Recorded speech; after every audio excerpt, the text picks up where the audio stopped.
ನಮಸ್ಕಾರ ಗೆಳೆಯರಿ, stock market Kannada ಚಾನಲ್ಗೆ ಸ್ವಾಗತ ಸುಸ್ವಾಗತ. ಗೆಳೆಯರಿ, ವಿಡಿಯೋದಲ್ಲಿ ಕಳೆದ ಒಂದು ವಾರದಲ್ಲಿ 20% ಜಾಸ್ತಿ ಬಿದ್ದಿರುವಂತ ಹಾಗೆ ನೀವೆಲ್ಲರೂ ಸಾಕಷ್ಟು ಪ್ರಶ್ನೆ ಮಾಡ್ತಿರುವಂತ ಒಂದು ಸ್ಟಾಕ್ ನ ಬಗ್ಗೆ ಕವರ್ ಮಾಡ್ತಾ ಇದ್ದೀನಿ.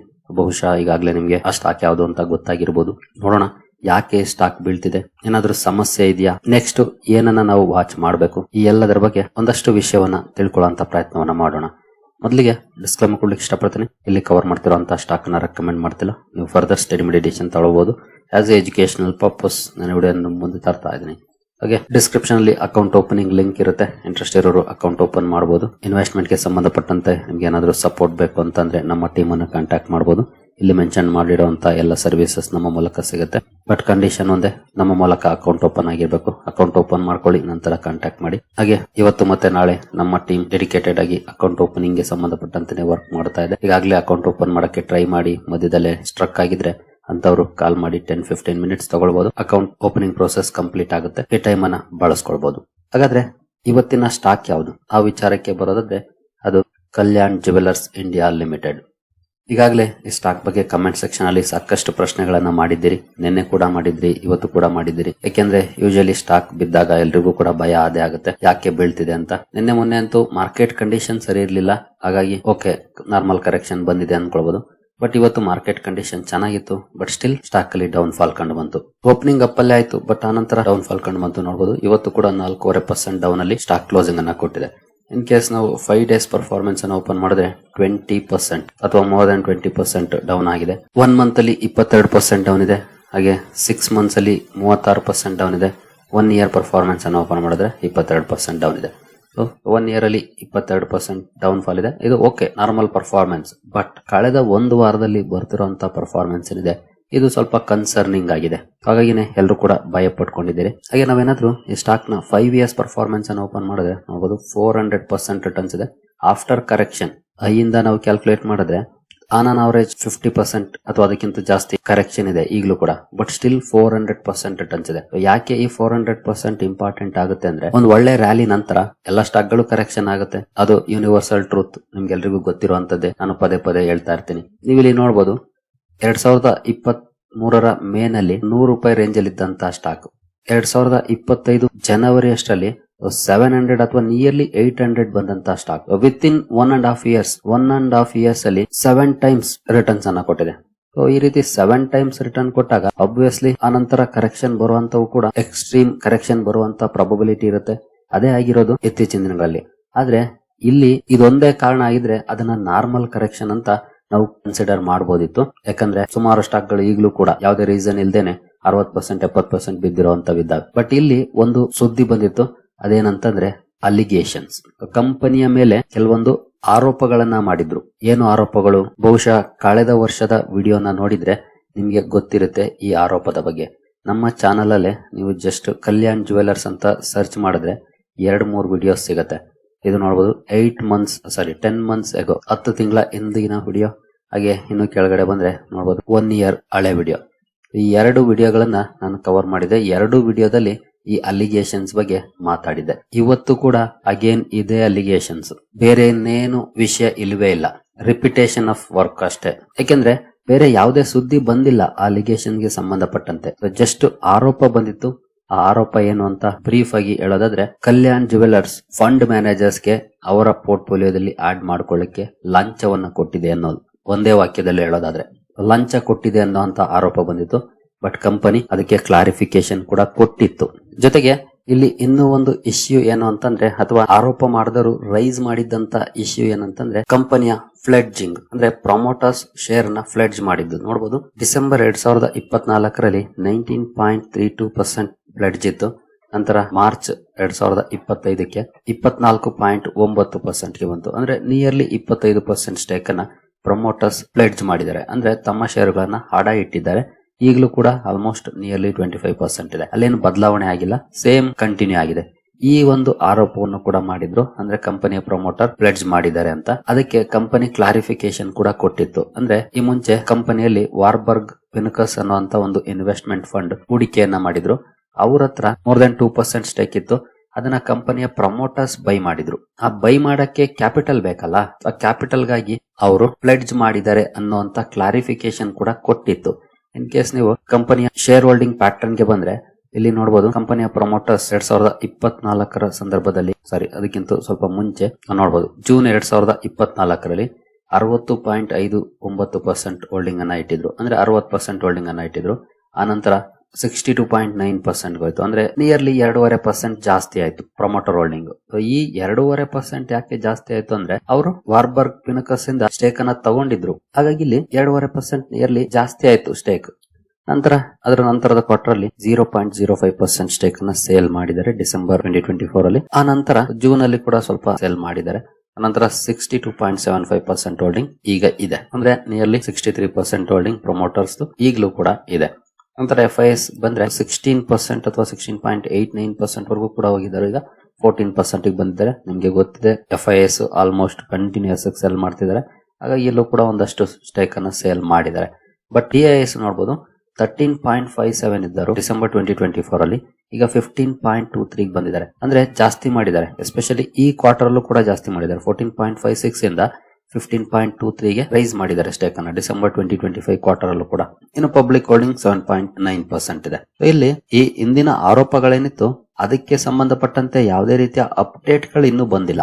ಆರೋಪಗಳು ಬಂತು, ಆ ನಂತರ ಕಂಪನಿ ಮ್ಯಾನೇಜ್ಮೆಂಟ್ ಕೂಡ ಕ್ಲಾರಿಫಿಕೇಶನ್ ಕೊಡ್ತು, ನಾವು ಆ ರೀತಿ ಕೆಲಸಗಳನ್ನ ಮಾಡಿಲ್ಲ ಅಂತ. ಬಟ್ ಸ್ಟಿಲ್ ಸ್ಟಾಕ್ ಅಲ್ಲಿ ಏನು ರಿಕವರಿ ಬರಲಿಲ್ಲ. ಬಟ್ ಮಾರ್ಕೆಟ್ ಕಂಡೀಷನ್ ಚೆನ್ನಾಗಿರ್ಲಿಲ್ಲ, ಹಾಗಾಗಿ ರಿಕವರಿ ಬರಲಿಲ್ಲ ಅಂತಾನೆ ಅಂದ್ಕೊಳ್ಬಹುದು. ಬಟ್ ಈಗ ಯಾಕೆ ಡೌನ್ ಆಗ್ತಿದೆ ಅನ್ನೋದಕ್ಕೆ ಕಾರಣ ಖಂಡಿತ ಸದ್ಯದ ಮಟ್ಟಿಗಂತೂ ಪಬ್ಲಿಕ್ ಪ್ಲಾಟ್ಫಾರ್ಮ್ ಅಲ್ಲಿ ಅವೈಲಬಲ್ ಇಲ್ಲ. ಇದಂತೂ ಸತ್ಯ. ನಾನು ಇರುವಂತಹ ಮಾಹಿತಿ ಎಲ್ಲ ಹುಡ್ಕೋಕೆ ಟ್ರೈ ಮಾಡಿದೀನಿ. ಯಾವುದೇ ಮಾಹಿತಿ ಅಥವಾ ಯಾವುದೇ ಸುದ್ದಿ ಅಂತೂ ಬಂದಿಲ್ಲ. ಬಟ್ ಕೆಲವು ಸಲ ಏನಾಗುತ್ತೆ ಅಂದ್ರೆ ನ್ಯೂಸ್ ಬ್ರೇಕ್ ಆಗೋದಕ್ಕೆ ಮುಂಚೆನೆ ಕೆಲವೊಂದು ಕರೆಕ್ಷನ್ ಗಳು ಬರುತ್ತೆ. ಸ್ವಲ್ಪ ದಿನದ ನಂತರ ನ್ಯೂಸ್ ಬ್ರೇಕ್ ಆಗ್ಬಹುದು. ಎಸ್ಪೆಷಲಿ ಇನ್ಸ್ಟಿಟ್ಯೂಷನ್ಸ್ ಏನಾದ್ರು ಅಂತಹ ಅಪ್ಡೇಟ್ ಗಳು ಗೊತ್ತಾದ್ರೆ ಅವರುಗಳು ಎಕ್ಸಿಟ್ ಆಗುವಂತ ಚಾನ್ಸಸ್ ಕೂಡ ಇರುತ್ತೆ. ವಾಲ್ಯೂಮ್ಸ್ ದೊಡ್ಡ ಮಟ್ಟದಲ್ಲಿ ರೈಸ್ ಆಗಿದೆ. ಹಾಗಾಗಿ ಅಂತಹ ಪಾಸಿಬಿಲಿಟೀಸ್ ಅನ್ನು ಕೂಡ ನಾವು ಅಲ್ಲಗಳೆಯೋದಕ್ಕಾಗೋದಿಲ್ಲ. ಬಟ್ ಇಲ್ಲಿ ಇಂಪಾರ್ಟೆಂಟ್ ವಿಷಯ ಏನಂತಂದ್ರೆ DIS ರೈಸ್ ಮಾಡಿದರೆ ಸ್ಟೇಕ್ ಅನ್ನ. ಹಾಗೆ ಇಲ್ಲಿ ಒಳಗಡೆ ಹೋದ್ರೆ ಯಾವೆಲ್ಲ ಫಂಡ್ಸ್ ಇನ್ವೆಸ್ಟ್ ಮಾಡಿದ್ದಾರೆ ಅಂತ Motilal Oswal mid cap fund ನೋಡಬಹುದು, 9.05% ಹೋಲ್ಡಿಂಗ್ ಇಟ್ಟಿದ್ದಾರೆ. ಇನ್ನು Franklin India small cap fund 1.34 ಇದ್ದಾರೆ. ಲಾಸ್ಟ್ ಕ್ವಾರ್ಟರ್ ಗಳಿಸಿದ್ರೆ ಈಗ ಇನ್ನು ಸ್ವಲ್ಪ ಜಾಸ್ತಿ ಮಾಡಿದ್ದಾರೆ. ಇನ್ನು ಬೇರೆ ಬೇರೆ ಫಂಡ್ಸ್ ಹೋಲ್ಡಿಂಗ್ ಇಟ್ಟಿದ್ದಾರೆ. ಬಟ್ ಇಲ್ಲಿ ಮೋರ್ ದೆನ್ 1% ಸ್ಟೇಕ್ ಇದ್ರೆ ಮಾತ್ರ ನೇಮ್ ಅಪಿಯರ್ ಆಗುತ್ತೆ. ಅದ್ರೊಳಗಡೆ ಇದ್ರೆ ಅಪಿಯರ್ ಆಗೋದಿಲ್ಲ. ಸದ್ಯದ ಮಟ್ಟಿಗೆ Franklin India small cap fund ಹಾಗೂ Motilal Oswal mid cap fund ಮಾತ್ರ ಹೋಲ್ಡಿಂಗ್ ಅನ್ನ ಇಟ್ಟಿದ್ದಾರೆ. ಹಾಗೆ ಇವ್ರು ನೋಡಬಹುದು ಕಂಟಿನ್ಯೂಸ್ ರೈಸ್ ಮಾಡ್ತಾನೆ ಬಂದಿದ್ದಾರೆ. ಲಾಸ್ಟ್ 5 ಕ್ವಾರ್ಟರ್ಸ್ ಅಲ್ಲಿ ರೈಸ್ ಮಾಡಿದ್ದಾರೆ. ಬಟ್ ಈ ಸಲ ಮಾತ್ರ ಸ್ವಲ್ಪ ಸೆಲ್ ಮಾಡಿದ್ದಾರೆ. 9.17 ಇಂದ 9.05 ಗೆ ಬಂದಿದೆ. ದೊಡ್ಡ ಮಟ್ಟದಲ್ಲಿ ಸೆಲ್ ಮಾಡಿಲ್ಲ, ಸ್ವಲ್ಪ ಮಟ್ಟಿಗೆ ಸೆಲ್ ಮಾಡಿದ್ದಾರೆ ಈ ಕ್ವಾರ್ಟರ್ ಅಲ್ಲಿ. ಜೊತೆಗೆ ಇನ್ನೊಂದು ಸುದ್ದಿ ಅಂತಂದ್ರೆ ನೋಡಬಹುದು, according to a CNBC TV18 report, Sundaram mid-cap fund no longer features on the list of public shareholders unlike December 2024. ಯಾಕಂದ್ರೆ 1.02% ಸ್ಟೇಕ್ ಅನ್ನ ಇವರು ಈ ಮುಂಚೆ ಹೊಂದಿದ್ರು. ಈಗ ಅಲ್ಲಿ ನೇಮ್ ಅಪಿಯರ್ ಆಗ್ತಿಲ್ಲ. ನಾವೀಗ ತಾನೇ ನೋಡಿದ್ವಲ್ಲ, ಎರಡೇ ಫಂಡ್ಸ್ ಅಪಿಯರ್ ಆಗ್ತಿರೋದು. ಯಾಕಂದ್ರೆ ಬಿಲೋ 1% ಇದ್ರೆ ಯಾವ್ದು ಅಲ್ಲಿ ಅಪಿಯರ್ ಆಗೋದಿಲ್ಲ. ಇವರು ಪೂರ್ತಿ ಎಕ್ಸಿಟ್ ಕೂಡ ಆಗಿರ್ಬೋದು ಅಥವಾ ಬಿಲೋ 1% ಗೆ ಸ್ಟೇಕ್ ಅನ್ನ ತಂದಿರ್ಲಬಹುದು. ಚಾನ್ಸಸ್ ಅಂತೂ ಇದ್ದೇ ಇರುತ್ತೆ. ಹಾಗೆ ಗವರ್ನಮೆಂಟ್ ಆಫ್ ಸಿಂಗಾಪುರ್ ಕೂಡ ನೋಡಬಹುದು 1.75% ಗೆ ಬಂದಿದ್ದಾರೆ. 2.01% ಇಂದ ಅವರು ಕೂಡ ಸ್ಲೈಟ್ಲಿ ಸ್ಟೇಕ್ ಅನ್ನ ಕಡಿಮೆ ಮಾಡಿದ್ದಾರೆ. ಇದು FIS ಅಲ್ಲಿ ಬರುತ್ತೆ. ಈ ಅಪ್ಡೇಟ್ ಗಳನ್ನ ಬಿಟ್ರೆ ಇನ್ನು ಅಲಿಗೇಷನ್ಸ್ ಗೆ ಸಂಬಂಧಪಟ್ಟಂತೆ ಯಾವುದೇ ಸುದ್ದಿ ಇಲ್ಲಿವರೆಗೂ ಬಂದಿಲ್ಲ. ಇಲ್ಲೇ ನೋಡಬಹುದು, the pledge of shares reflecting against the promoter name was to acquire shares from Warburg Pincus. And one thing which we can say that before entering into a promoter financing agreement, we have given enough attention to liquidity and pledger levels and have controlled our exposure accordingly. Company management ಹೇಳಿರುವಂತದ್ದು, ನಾವು pledge ಮಾಡೋದಕ್ಕೆ ಮುಂಚೆ ಅಥವಾ ಅಕ್ವೈರರ್ ಜೊತೆ ಒಪ್ಪಂದ ಮಾಡ್ಕೊಳ್ಳೋದಕ್ಕೆ ಮುಂಚೆ, financing agreement ಮಾಡ್ಕೊಳ್ಳೋದಕ್ಕೂ ಮುಂಚೆನೆ ಲಿಕ್ವಿಡಿಟಿ ಹಾಗೂ ಪ್ಲೆಡ್ಜರ್ ಲೆವೆಲ್ಸ್ ನ ನೋಡಿನೇ ಡಿಸಿಷನ್ ತಗೊಂಡಿರೋದು ಅನ್ನುವಂತ ಮಾತನ್ನ ರಮೇಶ್ ಕಲ್ಯಾಣ್ ರಾಮನ್ ಅವರು ಹೇಳಿದ್ದಾರೆ, ಪ್ರಮೋಟರ್ ಅಂಡ್ ಎಕ್ಸಿಕ್ಯೂಟಿವ್ ಡೈರೆಕ್ಟರ್. ಜೊತೆಗೆ ನೋಡಬಹುದು, ನಾನು ಅವಾಗ್ಲೇ ಹೇಳಿದ್ನಲ್ಲ, the company's management further refuted the rumours of bribing fund managers, terming the allegations as absurd. ಅದು ಸುಳ್ಳು ಅನ್ನೋಂತ ಮಾತನ್ನ ಡೈರೆಕ್ಟ್ ಆಗಿ ಅವರು ಹೇಳಿದ್ದಾರೆ. ಜೊತೆಗೆ ನೋಡಬಹುದು, we have always conducted our business and our interaction with our stakeholders are with a very high level of integrity and transparency.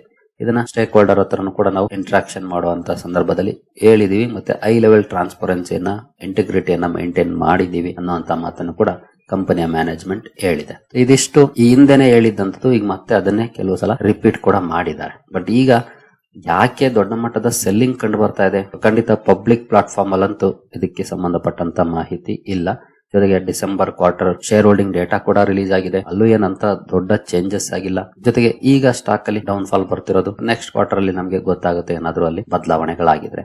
ಇನ್ನು ಇತ್ತೀಚಿನ ಕಂಪನಿಯ ಬಿಸ್ನೆಸ್ ಅಪ್ಡೇಟ್ ಸಿಗಿತ್ತು. ಇಲ್ಲಿ ಸ್ಟ್ರಾಂಗ್ ಪರ್ಫಾರ್ಮೆನ್ಸ್ ಅನ್ನೇ ಕಂಪನಿ ಹೇಳಿದೆ. ಅಪ್ರಾಕ್ಸಿಮೇಟ್ಲಿ ನೋಡಬಹುದು ರೆವಿನ್ಯೂ 42% ರೈಸ್ ಆಗಿದೆ.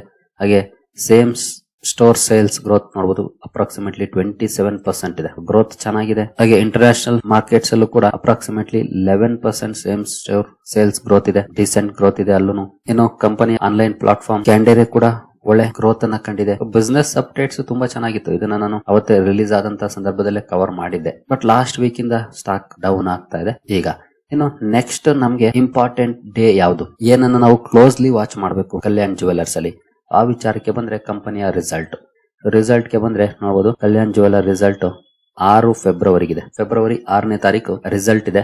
Result ನ ನಾವು ಕ್ಲೋಸ್ಲಿ ವಾಚ್ ಮಾಡಬೇಕಾಗುತ್ತೆ.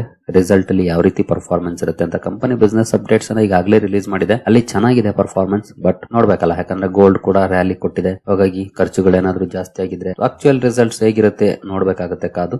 ಜೊತೆಗೆ ಕಂಪನಿ ಶೇರ್ ಹೋಲ್ಡರ್ಸ್ ಗೆ ಏನ್ ಹೇಳುತ್ತೆ ಈ ಎಲ್ಲ ಅಲಿಗೇಷನ್ಸ್ ಗೆ ಸಂಬಂಧಪಟ್ಟಂತೆ, ಮತ್ತೆ ಏನಾದ್ರು ಕಾಲ್ ಅನ್ನ ಮಾಡಿದ್ರೆ ಕಾಲ್ ಅಲ್ಲಿ ಒಬ್ರಲ್ಲ ಒಬ್ರು ಪ್ರಶ್ನೆಗಳನ್ನ ಕೇಳ್ತಾರೆ. ಆಗ ಅದಕ್ಕೆ ರೆಸ್ಪಾನ್ಸ್ ಯಾವ ರೀತಿ ಇರುತ್ತೆ ಮ್ಯಾನೇಜ್ಮೆಂಟ್ ಇಂದ, ಇದನ್ನ ನಾವು ಕ್ಲೋಸ್ಲಿ ವಾಚ್ ಮಾಡಬೇಕಾಗುತ್ತೆ.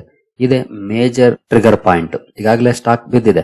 ನೆಕ್ಸ್ಟ್ ಮೇಜರ್ ಟ್ರಿಗರ್ ಪಾಯಿಂಟ್ ಏನಪ್ಪಾ ಅಂತಂದ್ರೆ 6 ಫೆಬ್ರವರಿ ರಿಸಲ್ಟ್ ಹೇಗಿರುತ್ತೆ, ಕಾಲ್ ಮಾಡಿದ್ರೆ ಅವತ್ತೇನಾದ್ರೂ ಕಾಲ್ ಅಲ್ಲಿ ಮ್ಯಾನೇಜ್ಮೆಂಟ್ ಏನ್ ಹೇಳುತ್ತೆ, ಇದರ ಮೇಲೆ ಬಹುಶಃ ಸ್ಟಾಕ್ ನ ಪರ್ಫಾರ್ಮೆನ್ಸ್ ಡಿಪೆಂಡ್ ಆಗುತ್ತೆ. ಯಾವುದೇ ಕಾರಣಕ್ಕೂ ನಾವು 6 ಫೆಬ್ರವರಿಯನ್ನ ಮರೆಯೋ ಆಗಿಲ್ಲ ಆಸ್ ಎ ಶೇರ್ ಹೋಲ್ಡರ್ಸ್. ಯಾಕೆ ಹೇಳ್ತಿದ್ದೀನಿ ಅಂದ್ರೆ ನನ್ನ ಪೋರ್ಟ್ಫೋಲಿಯೋದಲ್ಲೂ ಕೂಡ ಈ ಸ್ಟಾಕ್ ಬಿದ್ದಿದೆ, ಹಾಗಾಗಿ ಹೇಳ್ತಾ ಇದ್ದೀನಿ. ನಾನು ಇಲ್ಲಿವರೆಗೂ ಏನು ಸ್ಟಾಕ್ 50% ಬಿದ್ರು ಹೈಯಿಂದ ಮಾರಾಟ ಮಾಡಿಲ್ಲ, ಹೋಲ್ಡಿಂಗ್ಸ್ ಅಲ್ಲಿ ಇದೆ. ನೋಡೋಣ, ರಿಸಲ್ಟ್ ವಾಚ್ ಮಾಡ್ತೀನಿ ಕ್ಲೋಸ್ಲಿ. ಜೊತೆಗೆ ಕಂಪನಿ ಮ್ಯಾನೇಜ್ಮೆಂಟ್ ಏನ್ ಹೇಳುತ್ತೆ ಈ ಎಲ್ಲ ಆರೋಪಗಳಿಗೆ, ಮತ್ತೆ ಅದನ್ನ ನೋಡ್ತೀನಿ. ಈ ಹಿಂದೆನೆ ವೆರಿಫಿಕೇಶನ್ ಕೊಟ್ಟಿದೆ, but still stock price react ಮಾಡ್ತಿದೆಯಲ್ಲ ಈಗಲೂ, ಹಾಗಾಗಿ ಏನಾದ್ರೂ ಹೊಸ ಸುದ್ದಿಗಳು ಬರ್ತಾವ ಅನ್ನೋದನ್ನ ವಾಚ್ ಮಾಡಬೇಕಾಗುತ್ತೆ. ಸದ್ಯದ ಮಟ್ಟಿಗೆ ಓವರ್ ಆಲ್ ಸಮರೈಸ್ ಮಾಡಬೇಕು ಅಂದ್ರೆ ಈ ವಿಡಿಯೋನ, ಅಲಿಗೇಷನ್ಸ್ 1 ವರ್ಷದ ಹಿಂದೆ ಬಂದಿದ್ದಂತವು, ಹೊಸ ಅಲಿಗೇಷನ್ಸ್ ಅಲ್ಲ. ಅದನ್ನೇ ನಾವು ರಿವಿಸಿಟ್ ಮಾಡ್ತಿದೀವಿ ಅಷ್ಟೇ. ಸ್ಟಾಕ್ ಪ್ರೈಸ್ ಬೀಳ್ತಿರೋದಕ್ಕೆ ಯಾವುದೇ ಹೊಸ ಅಪ್ಡೇಟ್ಸ್ ಬಂದಿಲ್ಲ. ಬಂದ್ರೆ ಖಂಡಿತ ನಾನು ಕವರ್ ಮಾಡಿ ತಿಳಿಸ್ಕೊಡ್ತೀನಿ. ಬಟ್ ಈಗ ನೆಕ್ಸ್ಟ್ ನಮ್ಮ ಟಾರ್ಗೆಟ್ ಏನಂತಂದ್ರೆ ಫೆಬ್ರವರಿ 6ನೇ ತಾರೀಕು ರಿಸಲ್ಟ್ ಹೇಗಿರುತ್ತೆ, ಕಂಪನಿ ಈ ಅಲಿಗೇಷನ್ಸ್ ಗೆ ಸಂಬಂಧಪಟ್ಟಂತೆ ಹಾಗೆ ಇತ್ತೀಚಿನ ಸ್ಟಾಕ್ ಪರ್ಫಾರ್ಮೆನ್ಸ್ ಗೆ ಸಂಬಂಧಪಟ್ಟಂತೆ ಏನಾದ್ರು ಹೇಳುತ್ತಾ ಕಾದ್ ನೋಡ್ಬೇಕಾಗುತ್ತೆ. ಕೆಲವು ಸಲ ಏನಂದ್ರೆ ಕಂಪನಿ ಮ್ಯಾನೇಜ್ಮೆಂಟ್ ಗಳು ಸ್ಟಾಕ್ ಪ್ರೈಸ್ ಪರ್ಫಾರ್ಮೆನ್ಸ್ ಬಗ್ಗೆ ತಲೆ ಕೆಡಿಸ್ಕೊಳ್ಳೋದಿಲ್ಲ,